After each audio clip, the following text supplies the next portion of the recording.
আপনাদের অনেকের মোবাইলে, সবার সাথে এখন অ্যান্ড্রয়েড মোবাইল আছে, ফেসবুকে, মেসেজে, হোয়াটসঅ্যাপে, ইমোতে ইত্যাদিতে একটা মেসেজ আসে। কি মেসেজ? অনেক মেসেজ আসে। এর ভিতরে একটা আমার নজরে পড়ছে যে ভাই, এই মেসেজটা যে মদিনা থেকে নবী করিম সাল্লাল্লাহু আলাইহি ওয়াসাল্লামকে স্বপ্নে দেখছে, উনি বলছেন এটা এটা করতে, এটা এটা করতে, হান হান করতে, তান তান করতে স্বপ্নে দেখছে, এই কথাটা যদি আপনি 10 জন মানুষের কাছে আজকে প্রচার করেন, তাহলে এই কয়দিনের ভিতরে আপনি একটা সুসংবাদ পাইয়া যাবেন। আর যদি প্রচার না করছেন তো আপনার 14 গোষ্ঠী শেষ। এই জাতীয় একটা মেসেজ আপনারা দেখছেন নি?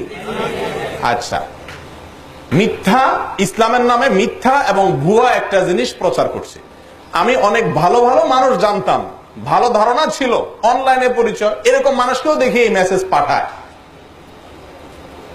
তো এই লোক একটি বিদআত, ইসলামের নামে একটি ভুয়া জিনিসকে প্রচারে যদি সে লিপ্ত হয়, তো ওই যে 10 জনে পাঠাচ্ছে, 10 জন কত 10 জন যাচ্ছে, এ সবার গুনাহগুলো তাদেরটা তো তাদের আছেই, আপনার আমল নামে এক্সট্রা হিসাবে জমা হচ্ছে।